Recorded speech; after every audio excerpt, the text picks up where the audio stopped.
Hi, this is TK, And it's Tony. and we are going to talk to you today about the latest Tyler Perry offering that you can catch on Amazon Prime, Divorce in the Black. Divorce in the Black stars Megan Good, Corey Hardit, Richard Lawton, and Debbie Morgan. So the setup of this movie is that Megan Good plays Ava, who's a 30 something, late 30s couple with married. She's married to Corey Hardik's character. He plays Dallas. The opening scene of the movie is explosive. I think maybe when he was writing his script, he thought he'd get all of the extra stuff out of the way up front. Maybe. Well, yeah. I mean, I liked it. I liked the opening. Yeah. Extra as in over the top stuff. Yeah, and we know Tyler Perry. We know Tyler's always got he's always got to be extra, but this wasn't so bad. But we'll get to that. This wasn't as extra. So yeah, so they play this married couple. You get a sense of the family dynamics in the very first few minutes of the movies of the movie. It starts with Richard Lawton. Most of y'all might know that. I don't know if most people know or not. That's Beyonce's stepdaddy. He's married to Tina Knowles. Which my wife pointed out several times. Yeah, he was good in this though. But he plays Ava's father. He plays Megan Good's character's father, and he's a pastor. And in the opening scene of the movie, they're at a funeral. Corey is part of a family. Their last name is Bertram, I believe. Mm-hmm. And I know some Bertrams in real life. They're not nice either. I guess anybody whose last name is Bertram, they're something else. But they play. She's like, what do you call that lady that had those sons, those crime sons? Ma Barker? She's like a Ma Barker character, if you know anything about that. She's like this tough lady, the matriarch of the Bertrams, Mama Bertram. She has these, I think, 3-4 sons. It's four, right? Yeah, because one of them's being eulogized. Well, okay, so here's the family breakdown, right? So Richard Lawton, the pastor that's eulogizing Dallas's brother, Ava's husband's brother, mm-hmm. is Ava's father. He's the pastor of the church where they're being eulogized, right? Apparently, he didn't care much for that Bertram boy, for Dallas's brother, because as he says in the eulogy, if you want to call it that the boy, might as well call him a low down dirty snake. I mean, he died apparently robbing an elderly woman, but he messed with the wrong one because she shot and killed him. So obviously Dallas comes from a troubled family led up by his mom, right? And that lady's something else. So all hell breaks loose in the church. The mom ends up telling her boys to take her son's body out the casket. Take the corpse without a casket and drag it out of here. Yeah, and they decide to bury it at home because they feel like Ava's family, the pastor, right, and Debbie Morgan plays her mom, that they feel like they're better than the Bertrams than her boy, right? So we don't need no stinking coffin. They didn't want apparently Ava's parents are paying for everything, right? The funeral services and stuff. So she got mad because she didn't like a lot of what the pastor was saying.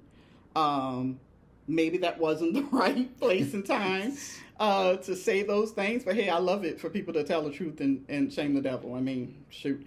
But anyway, she didn't like it. They take the boy. I don't want to keep calling him a boy. They take the young man and they bury him in their own yard, right? So you get a sense of the family dynamics.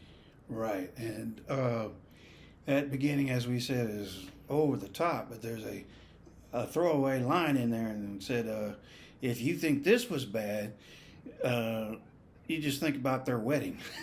Yeah. And that doesn't come up till later, but it's an interesting callback. So yeah. So I mean, if you come from a messy family, specifically a messy black family, you know that shit pops off at weddings, funerals. Messy people don't care. They just, yeah.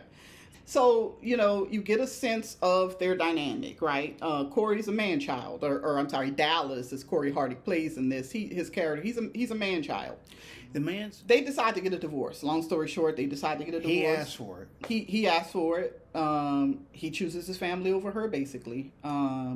He basically echoes his mom's sentiment about the fact that you think you're better than I am. You always try to change me, blah, blah, blah. even though she seems like a very good wife. You know, they go through a divorce, even though he asked for one.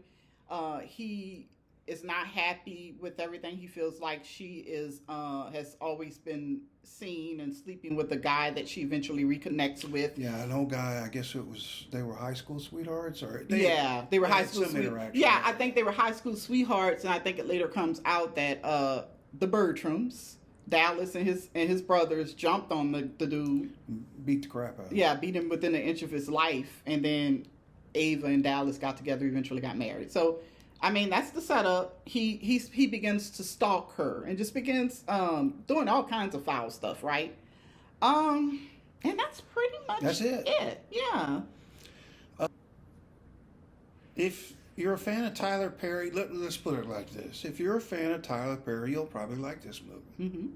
But I don't want to sound snooty, but let's say if you're more of a cineast, I think you'd be bored by that. It's a cineast, a cinephile. Yes, a cinephile, same thing. Yeah, I mean, you know what to expect when you're going to a Tyler Perry movie. We knew what to expect. Right, that's a good way to put it. Yeah, but this one was a little It strange. hits all the buttons for what you'd expect from Tyler Perry. I've been hearing a lot, just watching others' reviews and their opinions of the movie, is that it's pretty much the same old stuff. I mean, it's kind of like a plug and play of last year's Mea Culpa. That's a good way to put it. Yeah, of Mea Culpa with Kelly Rowland. And if you haven't seen our review of that, I'm going to link it in the comments. Yeah, I mean, good woman. I like the ending only because it was so clear and concise and anti-ambiguous and got what it needed to do done. Mm-hmm. I mean, there really isn't a lot to say. I mean, other than the fact that I liked it. It was entertaining. It wasn't as over the top as a lot of his other stuff. There was no bad wigs. Going down the road of extra sex and everything. I mean, this was pretty straightforward. Yes, I liked it. I mean, it was entertaining. The acting was good. Corey Harding, I actually would have liked to see more of his character. I think he's really good as Dallas. Now his southern accent tickled me because I don't know where he's originally from, but obviously I don't think he's southern. But he's a really strong actor. My first time seeing him in a film was Karen, that Karen movie. Oh, the girl from Orange is the New Black. Right. What's her name? She played Karen. I guess those football players' cousin. Yeah, the Manning. The Manning. Yeah, Tara Manning. She was in there. She played Karen, and he was one half of the couple that Karen was terrorizing. I saw him in that. He was pretty good in that. I mean, that movie was worse. I mean, it had this odd ending where he and the girl that plays his wife is just staring into the camera at the end. It was just really odd. But anyway, this one was better movie than Karen for sure. I like Corey as an actor. I'd like to see him in more stuff. And if you like Tyler Perry, just add this one to your watch list because it wasn't that bad. Is there anything else you want to say about it? You said it looks kind of cheap, but I didn't see that. I just find it interesting that the man owns a multi-million-dollar studio, and it's that his movies come up looking pretty cheap. Well, he insists on doing everything. I got the impression he's a penny pincher. Yeah. Doesn't want to spend a lot of money on his movies. Listen, rich people are rich for a reason. They don't spend their money on everything. So, it was good to see.